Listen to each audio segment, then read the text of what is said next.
Anyhow, I'm presenting work with a couple other people. Dr. Yantao Huang works at Argonne National Lab now, and Kentaro Mori is a current PhD student at UT. He was at MIT and University of Nagoya, and I guess undergrad in a liberal arts college somewhere in the East Coast. So I grew up in California, but also fluent in Japanese, which is fantastic. And these guys have been helping me answer this question of using self-driving vehicles as transit, so that it's not cannibalizing what little share of transit we have, but actually can augment it by maybe getting people to and from stations, like across the Chicago region. You'll see in the second of 3 papers that I'll be presenting. And the third paper will be looking at replacing Austin, Texas's transit system with smaller vehicles that can serve stop to stop, like the bus stops, but much more frequently and demand responsively, as well as door to door. And so the first paper, the first 2 are by Yantao, and the third is led by Kentaro. And the first paper that I'll be talking about is with a simple stretch of road, just seeing how different size vehicles, the smaller ones being more nimble and more frequent, might be better or worse for different levels of demand, where you have lots of passenger vehicles in the background. So these are US contexts. It's not Hong Kong. It's Austin, or maybe even some corridors in New York, where it's mostly passenger vehicles driven by humans in the background. And as you guys know, let me go ahead and try to hide this floating media control for those of you who are in the room with me. As you know, transit is not a really attractive mode for most people in this country, but it is an expensive mode. As I've been talking to lots of people, we pay about $3 per passenger mile. So it's a lot more expensive than a car, because we're paying the driver, we're paying for a very specialized vehicle, often running, largely empty. I was on Amtrak yesterday, and I had like 4 seats to myself. It was very comfortable, it was very nice, but I felt kind of bad that, the occupancies of those seats are so low, as they are in personal vehicles as well. But yeah, the fixed routes and, the long headways, and sort of, feeds on itself, it becomes less and less attractive as fewer people use it. And so it has been a problem. Let's see if I can get this to go down. Okay. So we use FMLM, as many of you have used for parcel delivery and other applications, to think about letting big investments, especially in big rail stations, still function well and perhaps, become even more attractive, maybe doubling the rates of ridership that we have right now. And so a lot of people are walking or biking, maybe driving. This is called kiss and ride. It's just basically a friend or a family member who you may or may not kiss drops you off or picks you up at the station. And SAVs, could be a lot faster. And this is a nice little typo, safer, obviously, than walking and sometimes biking and driving yourself as well. I think the Google Waymo bus, or the Google Waymo vehicles in Phoenix and southern Los Angeles and San Francisco area have reduced the crash rates on those same roads versus the typical human drivers, versus per vehicle mile traveled on those same roads by about 85% right now. And so they're hoping to stay there. And there's no coordination really needed with family members, which is a huge benefit. That's why a lot of people like to drive themselves or bike themselves if they can. But the bike, is subject to bad weather events. So I've been biking around the Cambridge and Somerville area in Boston region. And whenever it's bad weather, I'm really upset, because then I have to walk a half a mile and get my shoes all wet to get on a bus. And yeah, it takes a lot longer than actually biking myself directly. And of course, parking is very expensive in New York and Boston and many other places. We knew that autonomous vehicles were coming. So many years ago, we started studying shared autonomous vehicles, which means that they go from one rider to the next. It doesn't mean that they share the rides, but you obviously could share the rides inside them and fill those seats. You can make them all electric. You can smart charge them, and you can have them be much smaller and more efficient, I guess, higher fuel economy or energy economy than the big vehicles that a lot of Americans buy, because a lot of Americans will buy just 1 or 2 vehicles, and so they want at least one of them to be big for those once, you know, a summer travel events or to schlep a bunch of luggage around and a dog sometimes, whereas most of the trips that we make don't need those kinds of special vehicles. And so it's a really inefficient way that we're using transportation in this country right now. So greater fleet control is also nice. Right now, the drivers have to accept the next ride, like on Uber. My driver in Philadelphia, I think, or forgive me, I guess it was, yeah, I've been traveling to so many different places. I'm trying to remember I think it was in Philadelphia. He said, you know, that Lyft can keep telling him which ride he's going to do next, but Uber, he has to accept each ride still. So there is that hesitation, that lack of control, even still today in the Uber application. Austin was the sort of the fourth location that Waymos came to. And so these are all over the Austin streets. I see them every day when I'm there, at least every weekday, because the geofence hasn't reached my house yet, but it's quite big. So my students can use it all the time. And I've been in them. They're wonderful. I walk in front of them all the time. I have no concerns. As a pedestrian, I might be a little bit concerned, however, about a full FSD Tesla coming at me because they're pretty assertive. They allow for much less buffer window on the pedestrians and other vulnerable road users in Austin. And I've been in those too. And I encourage all of you to get behind the wheel of a friend's Tesla. If they're rather new, they'll have the FSD for free for a bit. So this three-part presentation, one of them is just a simple corridor with different size self-driving vehicles. The second is Chicago region, which is about 20 counties. And the third is a 6-county region for Austin, where we just took current transit users and allowed them to go more frequently in a sort of demand responsive fashion. So they're still calling the vehicle. So the bus users would have to know how to use a cell phone to basically do each one of these applications. And does anybody know what D to D means besides the faculty? A student, D to D? It's door to door, which is how many of you are using Uber and Lyft right now. And FMLM is first mile, last mile. So it's taking you to a transit station or maybe a bus stop. And what Yan Tao did in these first two papers here, he allowed the vehicles to be either 5-seater, 10-seater, 20-seater, 40-seaters, or just 40-seaters, which is about half the size of the current buses. And since there's no driver, you know, you might have twice as many and they hold half as many people, but they don't fill up that often when they had seat 40. So this first question is, which size should we use? Like a 40-seater, a 20-seater, a 10-seater, a 5-seater?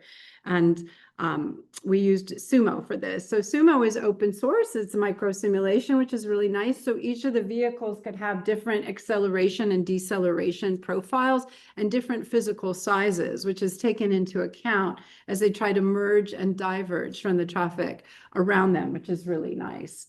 So we had a lot of control, but we had to keep the simulation setup kind of small, although we have used Sumo to study evacuation of Houston under at least the area near the Gulf of Mexico in Houston during a hurricane. So you can use Sumo at a larger scale, but we use the mesoscopic version of Sumo for that. Here we're using the microscopic version, and you can call them autonomous buses. So A buses, sort of like E buses, you know, electric, autonomous in this case, or just a big SAV, whatever you want to call it, or a big robo-taxi, if you want to call it that. And we have different demand levels in the background on those passenger vehicles that are around them. We have different settings on whether there's signals in the corridor or there's parking bays when they need to pull out and pull back in to traffic if there's somebody waiting at the bus stop.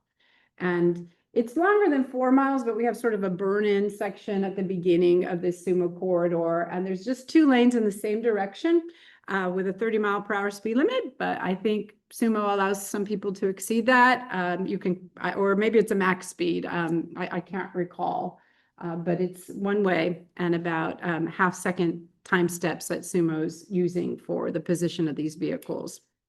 And HV is for human-driven vehicles.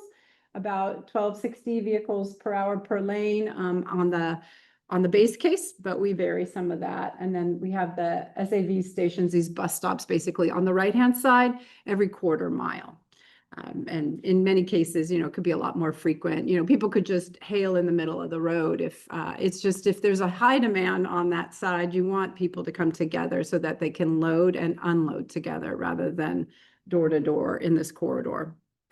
And the passengers of the SAVs or these buses, the autonomous buses, are arriving randomly and riding for about 2.5 miles, but it varies depending on the trip. So every agent is unique. And they're walking to the nearest station, either towards the bus or within the direction that the bus is traveling.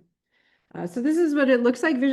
Visualization is kind of nice in Sumo because it'll actually show you, and it shows you how many passengers are on this SAV. So there's two little, I guess, I think there's 2 passengers on it, but maybe it's three arrowheads inside that green vehicle, and you can see who's braking with the red tail lights. So it's a kind of nice sense to just see if it's behaving reasonably versus a black box kind of with all your code inside.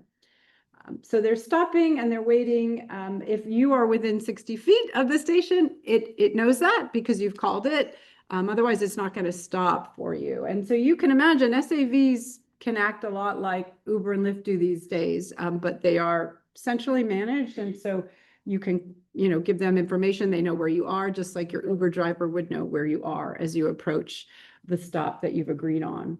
And they can overtake one another thanks to this microsimulation, which is nice. So some will be stopping, some will be full and will pass you. So the more and more of these small vehicles you have in the mix, the more often that they will be leapfrogging each other, which is fine. It's not good when buses do it, but it's fine in this case. It's very private sort of rides in the 5-seaters and even the 10-seaters. But once you get a 20-seater or a 40-seater, they are stopping a lot and they may queue up behind one another.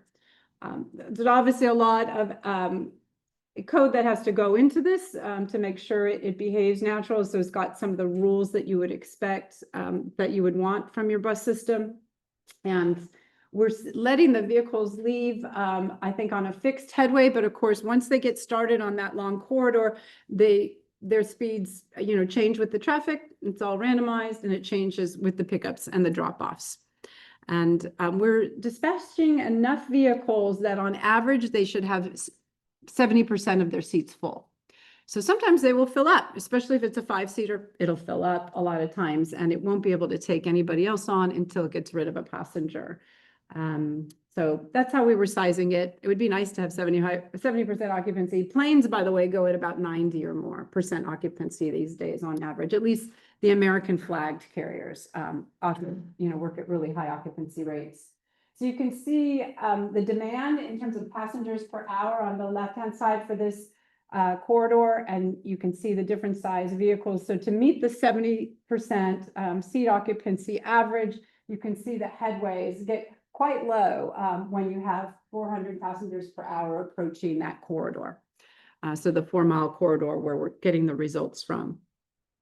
And we specify the length and, acceleration rates of these different vehicles because I guess the minimum gap in terms of meters between them. We've got the human-driven vehicles in the background, and then you can see how these SAVs kind of compete. Since autonomous vehicles are more aware than a human driver would be, they might have tighter headways, but you're going to have to force the manufacturer of those vehicles to allow that. Right now, Waymo maintains a very large distance between itself and the vehicle in front of it. And I think, they're going to try to protect their assets because they do not want to be sued if there is a crash.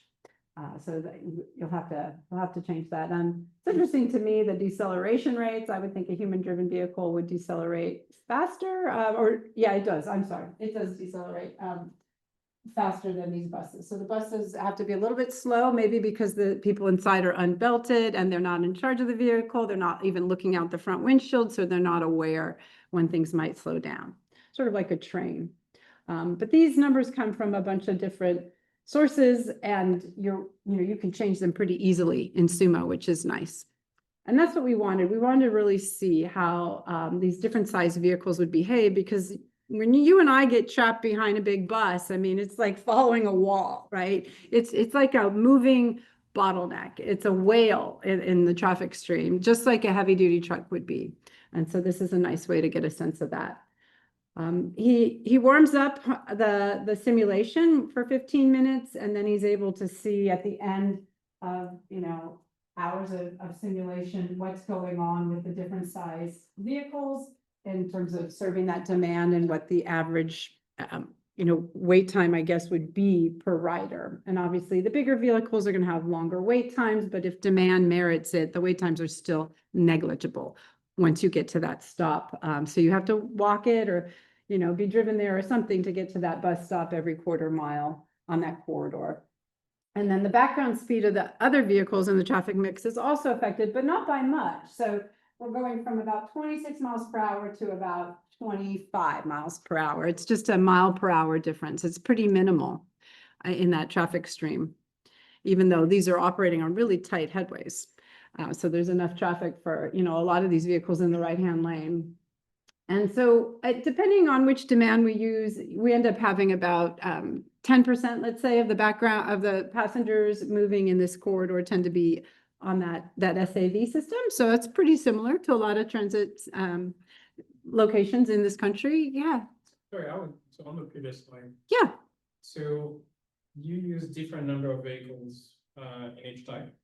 Yeah, so we use, if you go from a 20-seater to a 40-seater, you're going to have that 70% occupancy ratio, meaning that you're going to have double the headway when you go to the bigger vehicle to keep that 70% target. So that's why the speed is lower. Well, no, they're not as many vehicles in the traffic stream, but they're big whales, right? So even though you're like, hey, there's half as many vehicles in the traffic stream because it's a 40-seater, not a 20-seater, it's not nimble and it's really causing a lot of queuing. And of course, when it does stop, there might be more people getting off and on, and that'll delay its departure as well. Yeah, it's sort of interesting result, right? And distance is so small. the meters, that's when they're stopped. That's the minimum gap when they're stopped, that 2 meters or something. Yeah, not when they're driving. Yeah.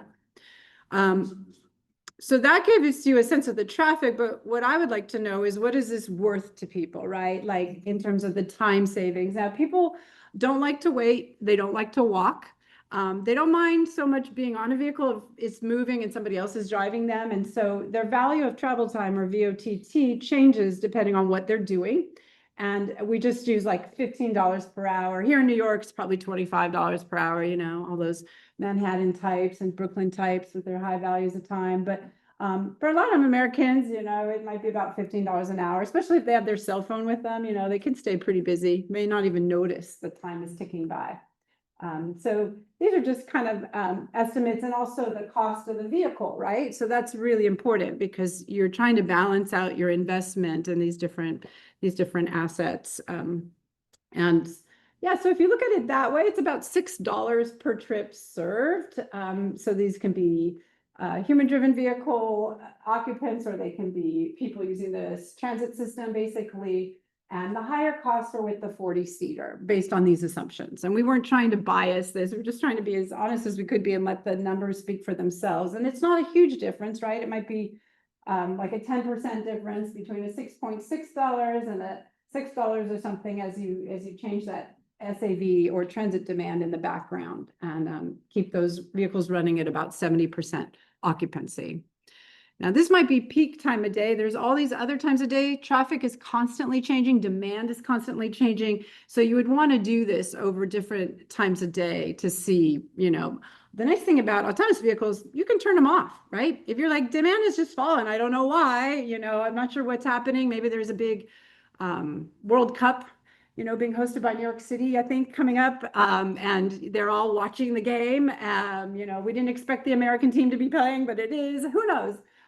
So you just take them off. You take them offline. You may ask you may stop them and say, come on out. We've got another vehicle coming for you, because it's hard to empty a big vehicle. But the little vehicles, you can take them off really quickly, because as soon as that last passenger is out, it's out of service. And then you only work with the vehicles that are needed for that level of demand. So it's very sort of supply responsive, as you wish. Yeah.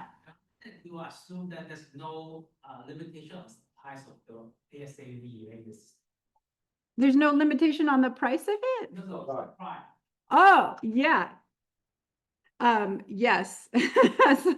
So we are assuming, yeah, these are produced en masse, which they aren't right now. Right now, the Waymos, go through a process. I think they're turning them around in a week or two in Phoenix, but it's expensive, the LiDAR and everything. So yeah, it's a lot of technology. It's a lot of management. They are not being produced at this level right now, but you could flood Las Vegas. You could flood one city with this. For sure. You just can't flood the world, and you certainly can't flood the US either very quickly with this, even if you gigafactory all these vehicles, right? Elon's got to come up with a bus design, right? So parking bays, we added those changed things because they didn't lock down that right lane on this 2-lane road. And so you saw vehicle speeds increase, especially for those human-driven vehicles in the background. They go up maybe 1 or 2 miles an hour, just to give you a sense, if you add the parking bays. So will that be worth it? I don't know what a parking bay costs, but I could find out. It depends where I am. And if it's New York, it might be really difficult to create those bays. And of course, this is just during like a peak time of day. There may be other times of day you want to simulate all of these costs for. And the costs come down a little bit, but not a lot per ride. So the parking bay investment, you have to think about that across different times of day and types of day across the year. We added traffic signals. Yes. Sorry. So the bays are sort of implemented without taking away any road capacity. Right. So you take away sidewalk capacity. So the pedestrians might be really upset with you. Yeah. And the business owners, right, who are serving dinner out there or something. So yeah, that whole right of way acquisition for that space is a concern for many cities. And so then we put in signals. We put them every 1/8 of a mile, which might be like, New York City. So there were 2 signals per bus stop, which seems a little odd to me. And we just put in some standard cycles and, just to see what would happen. And of course, the speed of the cars went down in the corridor. I'm not showing you what the background, but I think the speeds went down by like a mile per hour once we added this 90-second cycle. And I wonder how long. I don't know if it was 40, it was half green on each approach. I think that he may have had some vehicles. It was pretty fixed. I'm sorry, I don't know what the green time was in this direction. It's a good question. And yeah, the costs are now higher, I guess, because the signals are slowing people down. So instead of $6, it might be $6.30 to do your trip, which is on average for the bus users about 2.5 miles. But for the car users, I forget what their average trip distances were in that corridor. They, of course, are not at their destination. They have to turn left or right and finalize their trip somewhere else. So this is just the first paper. We've got 2 more ahead of us, guys. But it did seem like for this, it was leading to a smaller vehicle, a more nimble vehicle because of the dynamics of that vehicle in the traffic stream. And, there might be more vehicle hours traveled across different traveler types. So but that might be okay because they're moving and so their value of time is less. So it may look like more delay, which may be a bad thing, but because they're actually in a moving vehicle, that it's less value to them. They'd rather be inside the vehicle than sitting in the rain, let's say, or standing and waiting for a vehicle to come pick them up. And yeah, so we seem to think that the 5 to 10 seaters brought costs down a little bit. And what's nice about them is they're flexible for all sorts of things. If you want to do door to door with them, you can. So maybe in the off-peak times of day. So in the peak times of day, you have them shuttling down that corridor, trying to keep traffic flow high on the major trunk routes. And then you use them in other ways, maybe parcel delivery as well. And so I think, that the 5-seater might be best for a lower passenger demand situation, but the 10-seaters seem to be smart. And a lot of jitneys in this world, like in Africa probably, and I think you have some jitneys here. I'm not sure what they are. They might be 8-seaters. So this was just a simple rule on how many people we could sit in there. When we go to Chicago, this is a 20-county application, so much, much bigger, much more realistic than a single corridor.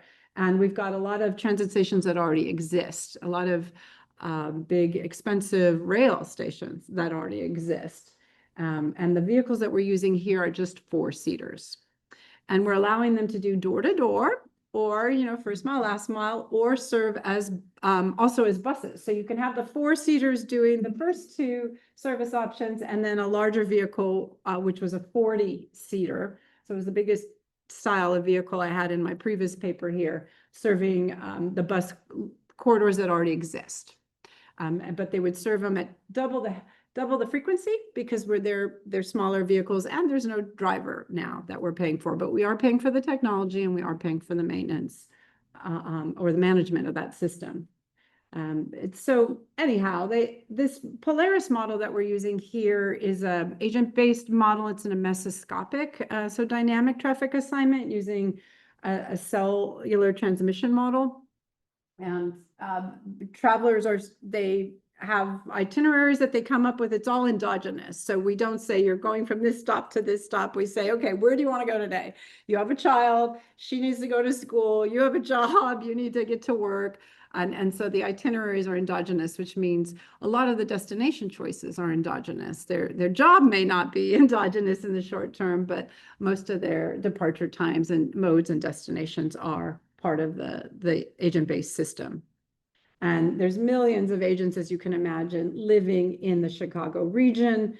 And so each of them makes about 3 trips per day. So it ends up being a lot of calculation. And I think for this simulation, Yantao was probably using like a 10% sample for that application, because there was a lot he had going on here. It's a pretty complex. This is one of the more complex, I think, simulations we've ever had to do. It's not all the road links. I mean, 32,000 road links sounds like a lot, but the MPO for the Chicago region has not coded in like 2/3 of the centerline miles, but most of the VMT takes place on those 32,000. So it might be about 60–70% or more of the VMT, but there are some local streets that are missing. And there's lots of bus stops, there's transit lines, transit numbers, unique transit routes, and yeah, lots of vehicle trips per day serving riders in that big region. And yeah, it looks like, sorry, he was simulating 5%, not 10% over a 24-hour period. It was a weekday with school in session. And we were assuming that he was just charging about 50 cents per SAV passenger mile. And he only had about 12,000 vehicles for this 5% sample. So you would scale that up by a factor of 20 if you wanted to do 100% simulation. So for the 40 persons in that 5% sample, there was 1 SAV for every one of them. And that's just a number. I guess we often, work with 1 to 20, depending on what the geofence is. This is a huge geofence, 20 counties. So lots of rural zones in this geofence. So we didn't have 1 to 20 here. And you can change that, if you're the fleet operator, you're going to change that for profitability reasons, I'm sure. You'll probably change the geofence as well. So he started out by saying, okay, let's just do it the way Uber and Lyft are doing it, door to door. That is probably the most popular application of these kinds of vehicles. And within Polaris, we also have a car ownership model that's based on microsimulation and discrete choice analysis of survey data that we've done in the past across the nation to try to get a sense of, if you have a vehicle that's 2 years old and another vehicle that's 8 years old, and one's a pickup truck and one's a passenger car, and your household has 5 people in it, and 3 of them are under the age of 12, and 2 of you are working, like, when are you going to let go of one of those vehicles? Are you going to crash it or something else? And not that people know when they're going to crash. That would be nice if we did. We probably wouldn't drive that day. But yeah, we basically take them through a micro simulation in some of our other papers, and those discrete choice models are used here to see, well, if there really were this many SAVs out there and they were this cheap, how many vehicles would these households own? And it falls almost in half, their vehicle ownership over the long term. So we do expect, I think, when people ask me, I do think a lot of Americans will hang on to a vehicle. It might be a self-driving vehicle, but they're going to want oftentimes this moving locker, basically. But I don't think that any city or state or nation should allow these vehicles to drive empty unless they are fleet controlled. So there's got to be somebody buckled up who hopefully has a driver's license and is, not intoxicated in that front seat before that self-driving vehicle can leave its position. Otherwise, you're going to gridlock the network in almost any city in this country immediately by letting people send their vehicles around empty to go pick up the kid and then go pick up the mom, because then they'll try to get one car to serve everybody. So almost half the VMT will be empty if you allow Americans to do that. The next option was to allow in the first mile, last mile service. So these Chicagoans have some neat transit opportunities out there. And we kept the same fleet size, but now you can have a short trip and have a multimodal trip basically to your destination. And then finally we said, okay, retire all those traditional buses and make these buses half the size, twice as frequent, and self-driving. The self-driving doesn't really mean anything because these people still have to walk to the bus stop. And sorry, these are 30, these are not 40-seaters, these are 15 plus 15. So my mistake there. It's hard to remember all the work that my students do. They are very productive people, and so it's hard for me to keep up with them sometimes. But yeah, I think maybe because of 60-seaters in the Chicago's bus fleet right now, or 60 passenger buses, some standing, that's why he went with the 15 and 15, so a 30-passenger bus. And so usually I have a white rectangle here that I remove, but because I had PDF these, it's not in the right place. So let's just focus on this first column, which was that first scenario. So you don't take these, although of course, if you can go door to door, of course you can go to a transit station. So it seems a little funny, but since we know what their ultimate destination is, we force the agent to take it to his or her ultimate destination. And the travel times go up when we start allowing the SAVs to also go, of course, to the train stations. Train is, sort of a longer distance travel than, a lot of the trips that most of us make. But the wait times go down on average for the SAVs in this fleet of one SAV for every 40 Chicagoans in that big region, well beyond the Chicago borders of the city. And you get some better utilization of your vehicle. So you get about, I don't know, more than 10% more utilization. So the same fleet of SAVs is now serving 10% more trips, let's say.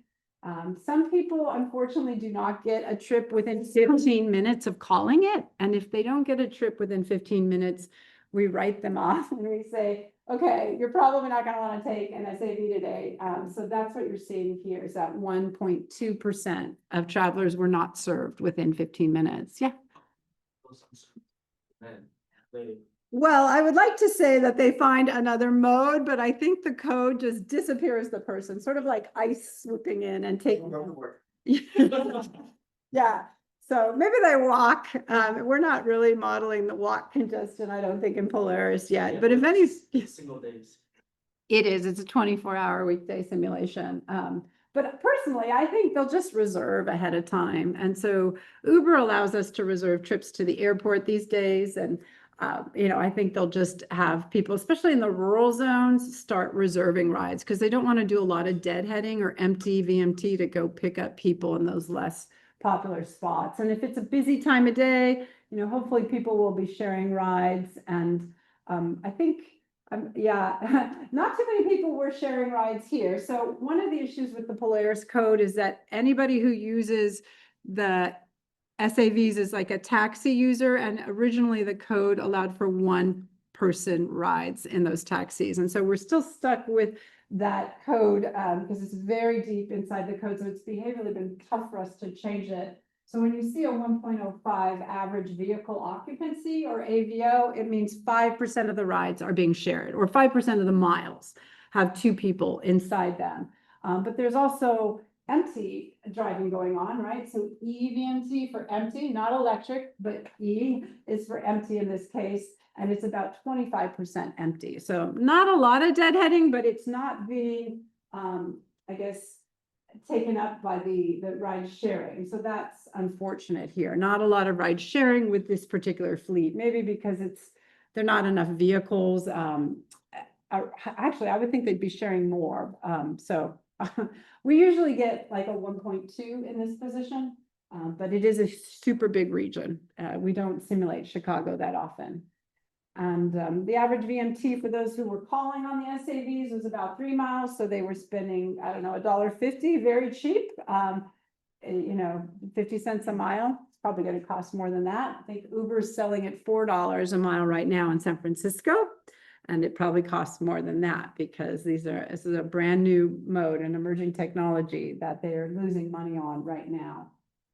The vehicles were only doing about 135 miles a day, these SAVs, which is short. Most of our simulations, we see about 200, 300 miles per day, serving like 30 customers a day, and maybe 20% of those rides are shared.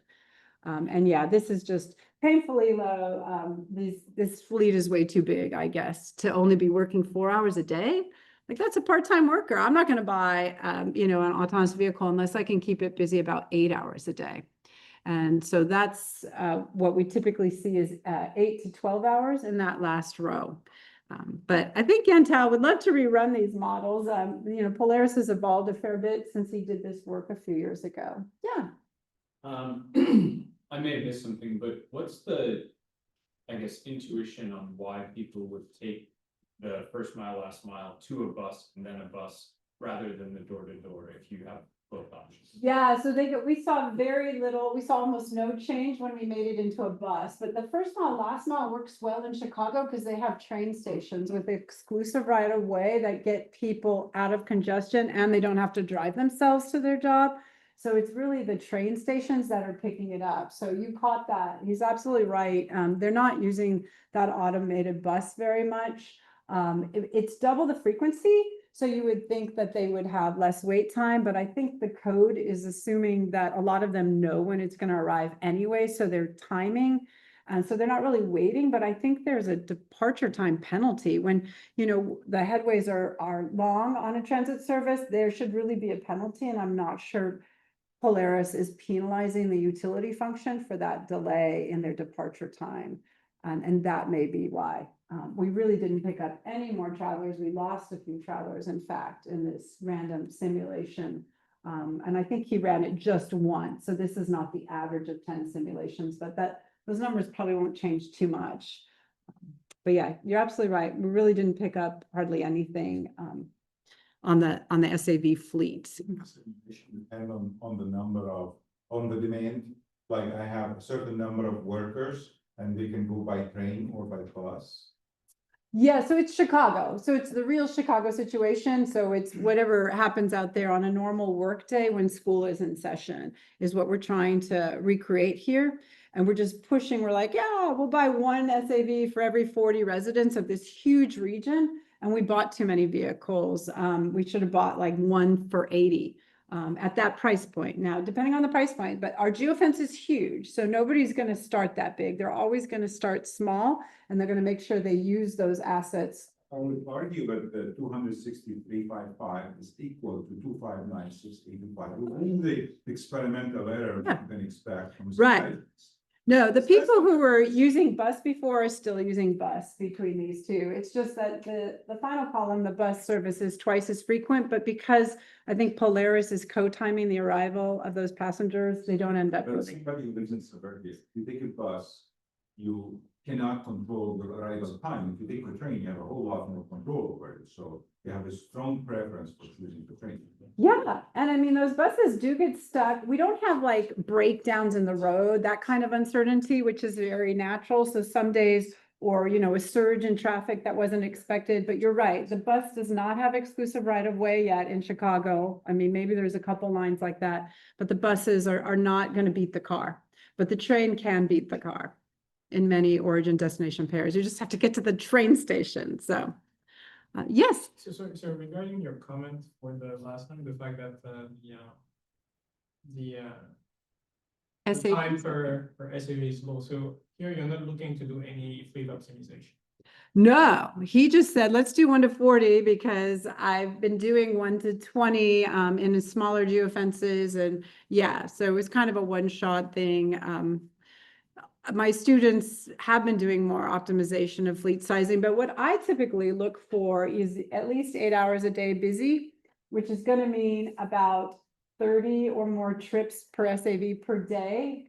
And usually, depending on how you price the ride sharing, where they're pooling their, with strangers, they're pooling their rides, usually we're gonna see about a 1.2. But yeah, we don't simulate Chicago that much, so we're not as familiar with it. We mostly simulate the Austin region. Yes. Is this also considering motorist behavior and? Oh, yeah. This is specific mode, is there a negative attitude toward autonomous vehicles, or are we assuming that they're gonna be happy with us and they're just gonna be similar to, other shared? Right. Well, there's unobserved heterogeneity in the preference function. So plenty of people have, very negative, let's say, epsilons on different modes for whatever reason. And so, yeah, you'll never get 100% mode share, even in the rosiest scenarios here. And it might be maybe they broke their leg and they need something special in the vehicle with them. I don't know. But yeah, the alternative specific constants kind of help, but yeah, there isn't that initial lag that you would expect. It was as early adopters kind of test the new technologies out, and it's sort of word of mouth whether you're going to be willing to trust these.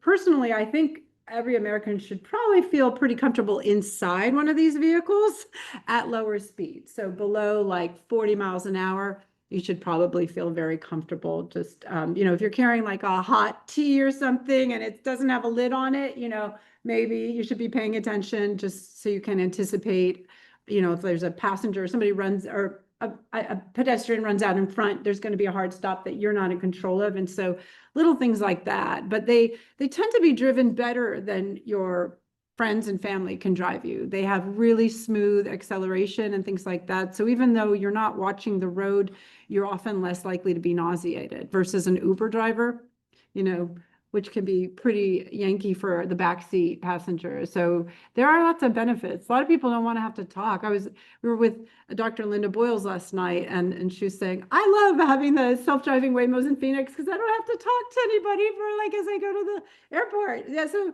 weird things like that. A lot of, people just want to be alone with their thoughts for 20 minutes. But I think 4 hours in Suburbia Plus is just 2 hours before work, 2 hours after work, and the occasional older person going to the mall. I don't know. Most Americans don't go to work on any given day, I would say. There's lots of kids doing things, but you're saying like it's just get them to work because work. Get them to the train, get them to where they're going. Well, you are, the consummate worker, but a lot of people like to go, ride their bike for fun and maybe go see a movie and get a coffee and walk their dog. Not the customer. Oh, yeah. Is the person going to work? No, most driving in this country is not for work-related purposes. Most driving in this country is for other activities. Yeah. Now, even if you add in the trucks and the commercial drivers and the contractors, yeah, you can't. I don't think you're going to go above 35% of the VMT in this country is for work-related purposes. Yeah, we need to give this guy a vacation. Okay. So we also in this paper, there's a lot going on in this paper, but there's mode splits, so we have the business as usual where you don't have the SAV, so you've got a 0% mode split on those.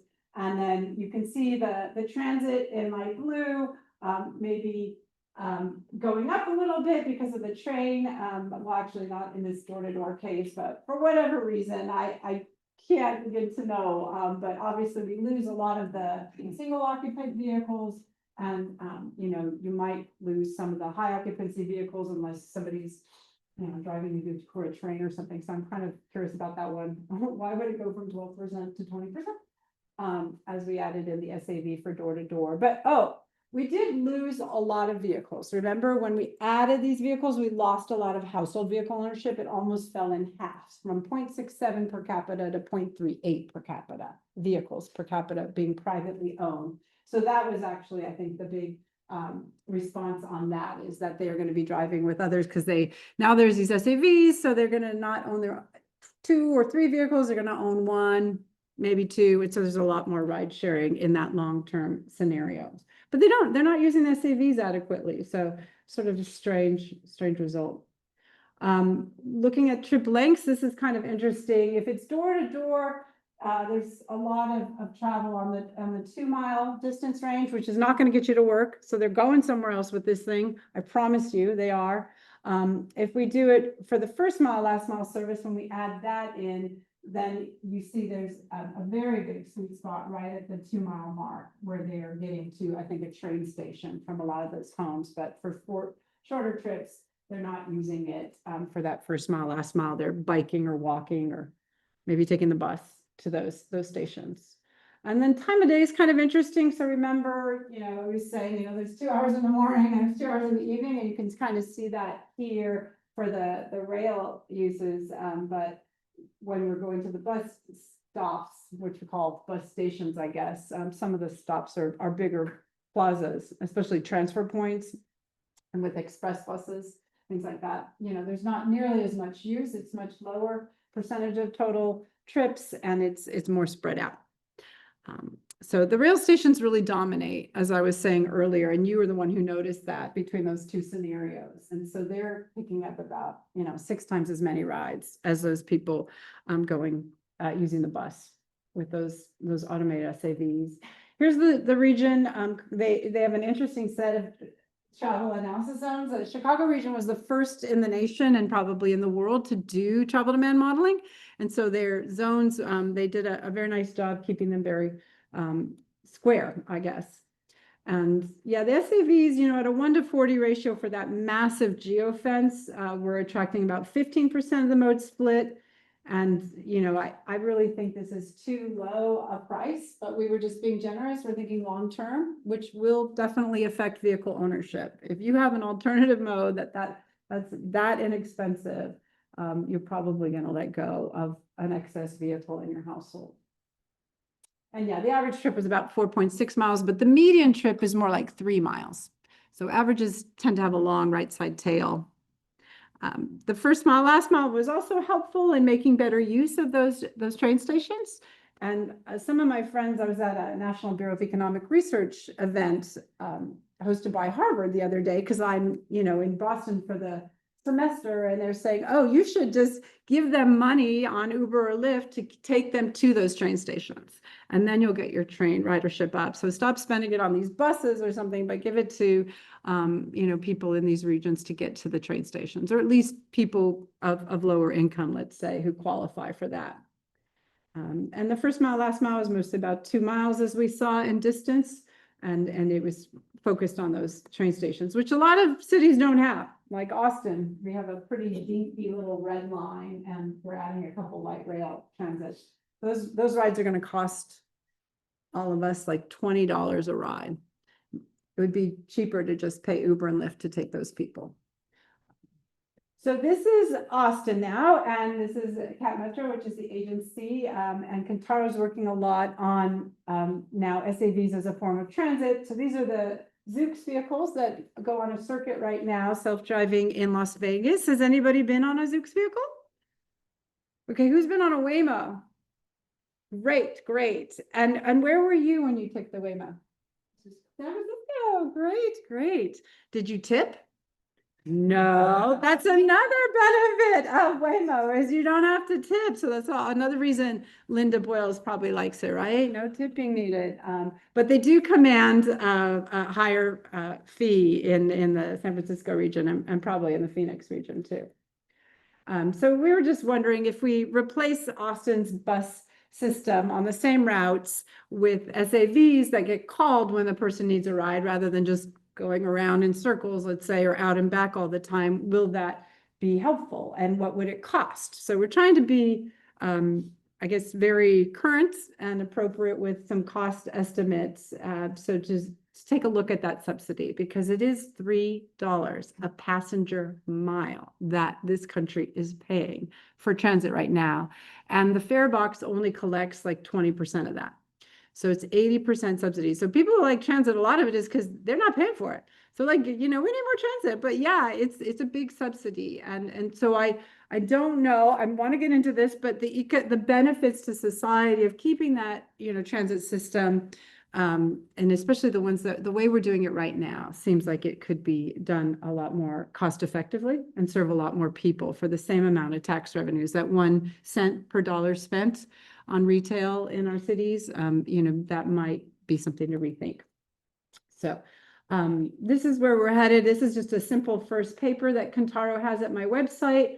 And this is what he was looking at what Cat Metro has been spending. And before the pandemic, Cat Metro, I guess, was spending just like $1 per passenger mile for its bus fleet. It also has that red line fleet. So and he has paratransit. Paratransit's super expensive, right? Paratransit's like $40 a ride or $20 a passenger mile. So this is standard bus in Austin, and then it, got up to about $3 during the pandemic, and it's now on the order of, and I guess we also have the US total. This is a new slide, by the way, for me. He just added this week, and I've been running around presenting on other things, so forgive me for being a little new to this. The latest FTA statistics ended in 2023. Hopefully we'll have 2024 soon, but who knows with the government shutdown? Could be, may never ever emerge. But it gives you a sense when I say $3, maybe right now it's below that for bus services in this country. And Because of low ridership, well, you can see, buses more. so there's been inflation too, right? But yeah, before COVID, it was hovering around $1 per passenger mile, and then we lost a lot of ridership, and we are back up, I think it's 75% ridership, or maybe it's number of trips, I'm not sure in terms of passenger miles across the US fleet of different transit vehicles.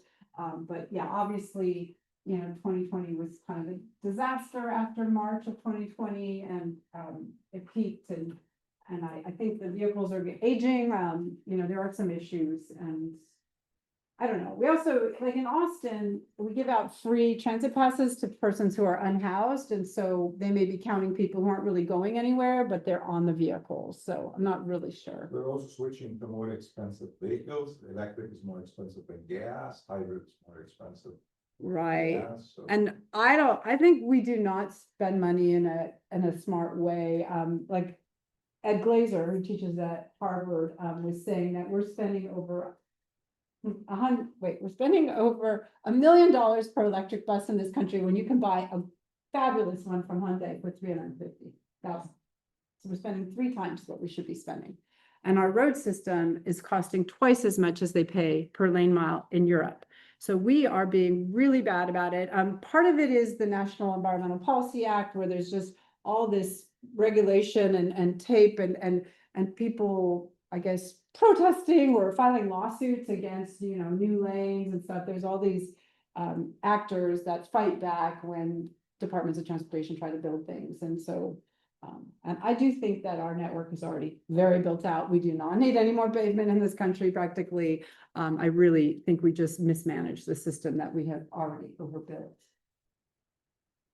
From a cursory look, I did my PhD in Europe side. Europe is heavily transit based and have very strict regulations. So don't you think it's a bit contradictory that? Yeah, we were Yes. surprised too but Europe, I think the people just trust the agencies more, so they let them build. They're less litigious. Americans are infamous for being litigious. But so I'm just wondering, the cost, should we ascribe the cost necessarily to the fact that the environmental laws and that part? We don't know. We just look at what they paid to build a lane mile of pavement. Their lorries are smaller than our heavy duty trucks. Their trains are electric passenger trains, by the way. Ours are heavy duty freight trains. Our trains are much bigger, but just looking at what they spend to build a tunnel of the same size here versus there. My colleagues who are economists and have been studying this for a few years have been saying that we're paying double what the Europeans are paying. Common differences, and for the guy that does the second avenue tunnel, he was faculty here, and we looked into that. It's labor costs.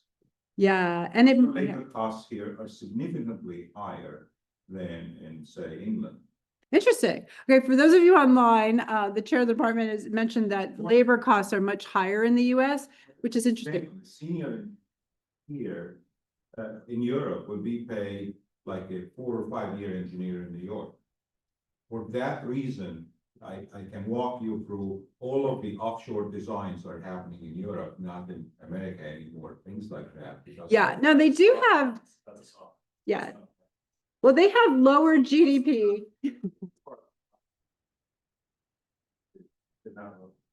But if you look at the cost of our labors and we have to move to unionized labor, it ends up being significantly more expensive than doing. I agree, I agree. For the sake of times. Okay, well, I will be here after this event, and I'm sorry for those of you online, but yes, we've got Europeans and Americans in the room, and they are debating why it is I don't know. I'm not a cost expert actually, but I am curious myself. But it is interesting. If you look at the GDP per capita of Spain versus the US, we have like 2 or 3 times the GDP per capita. So of course we cost more, right? So things are more expensive here because we have more money to throw around. And why more? Because we pay ourselves more. So I absolutely believe that there's a big labor cost issue right here. Although the wealth is not spread very equitably in this country. So you may say, well, the average worker in this country doesn't make, 2 to 3 times what the average worker. And we will talk about this afterwards, I promise. These yellow spots are the bus stops. So all we're doing is we're just like bus right now in the 6-county Austin region. The city of Austin contains most of those bus stops because Cap Metro is mostly funded by city 1-cent taxes on sales within the city borders, but some other cities are also part of that. And there's so many people because of affordability. There's so many of my colleagues that are moving out to these distant cities to commute in each day to UT and the state capitol and our central business district, which is right by the river. We've only got about 90,000 bus rides per day on a weekday. And interestingly, we also have about 90,000 taxi or Uber and Lyft riders a day. So you'll see him bringing those travelers also into this fleet use. 8.0 is pretty high, but you have to get to 9.0 to make it equally efficient as driving your own passenger car in terms of energy. So if you think buses, well, maybe they're very expensive, but they save us lots of carbon. No, they don't. Okay. And when you buy an electric vehicle, it's not carbon free. And those very expensive $1 million purchases, there's a lot of energy associated with the manufacture of that vehicle. But the use of the vehicle can be, fantastically low carbon. But the production of the vehicle and the maintenance of that vehicle and all the humans behind that vehicle are carbon producing. So the wait and walk times, just to give you a sense, they're about half of the average 40-minute travel time. So buses and many trains take about twice as long to get to your destination with, access and egress costs. So first mile, last mile costs. So it's a pretty slow mode. Here's the TNC riders. We call them TNC, but which is Transportation Network Company, but some of them are taxi riders, I guess. And they're very similar, but they are served door to door rather than stop to stop. And I'm adding a new acronym here, S to S, stop to stop.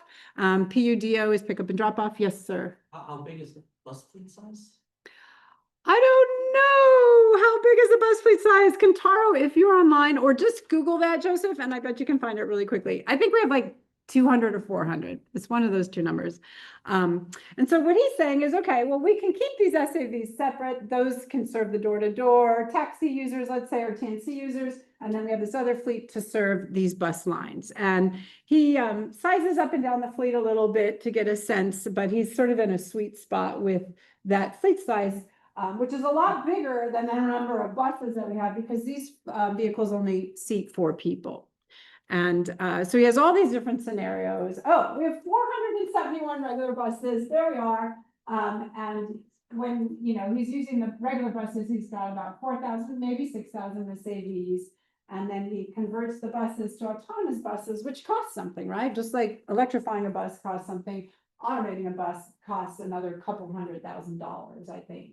Whereas Elon will sell you a full self-driving vehicle for just $8,000, guys. So that's quite a bargain to add that to that vehicle, although there is no LiDAR on that vehicle, so be careful.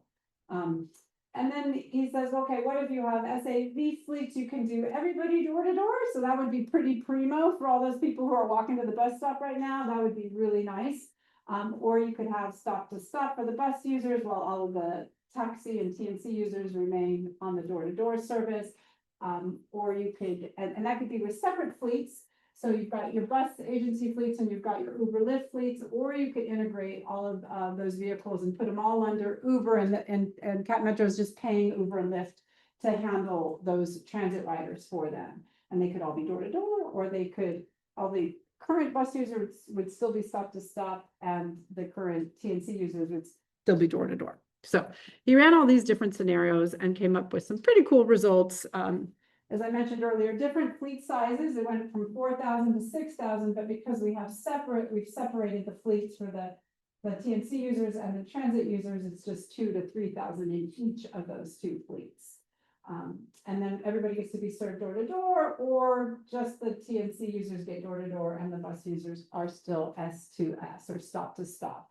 And the VMT per day here, in some cases, very high for SAVs, is higher than we saw in some of the earlier work, especially Yentau's 20 county Chicago work. The empty VMTs are really high now. We're trying to serve all those bus stop users, those current bus stop users. We're not allowing in anybody new. So this is just preliminary work and the median wait times, depending on how you do it.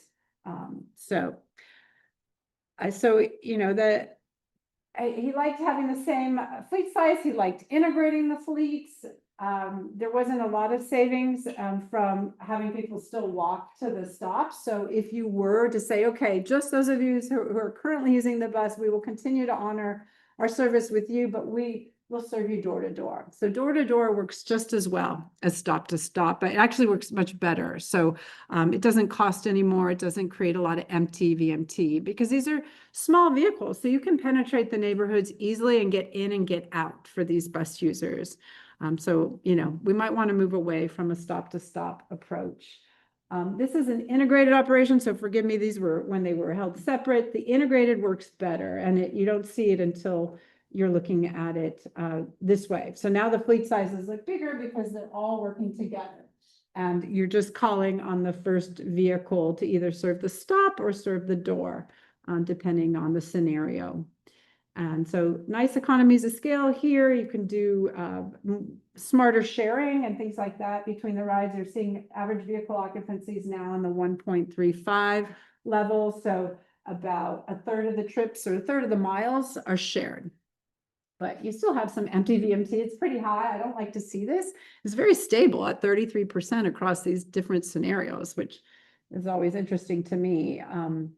But he's simulating, I don't know, maybe 50% of the 2 million population in the Austin region. But so they're in the background, but the transit users and the TNC users are just 180,000 trips a day. So not that many.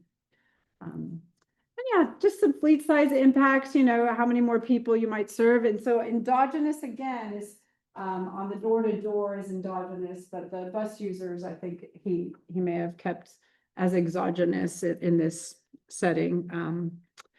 And yeah, he liked the integrated approach. I think he would prefer the door to door for the current bus users, not just the current TNC users. But if you have them go stop to stop, they're more likely to share, I guess. So you know, that helps. And if you're going to use a bigger vehicle size, you may prefer the stop to stop rather than sending those bigger vehicles into the neighborhoods. On the rider side, you know, the baseline was about a 40-minute trip, but we were able to get that down quite a bit across these scenarios, except I guess in maybe one of the smaller fleet sizes where it was at 41 minutes. So that was interesting to me. If you're making them walk, a lot of them are spending about 12 minutes walking. That's the average anyhow. So egress plus or access plus egress. So 6 minutes on the start and the end of each of those trips on average. And that's where you get most of the travel time savings is the door to door, just eliminating that walking portion, not the driving portion. Okay, and here's where his cost comparison. So this is kind of new.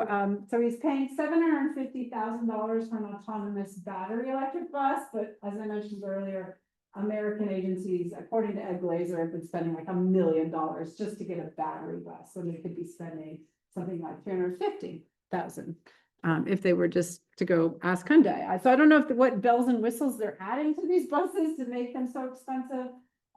It's unfortunate. And the vehicles themselves, these smaller SAVs are on the order of 70,000, let's say.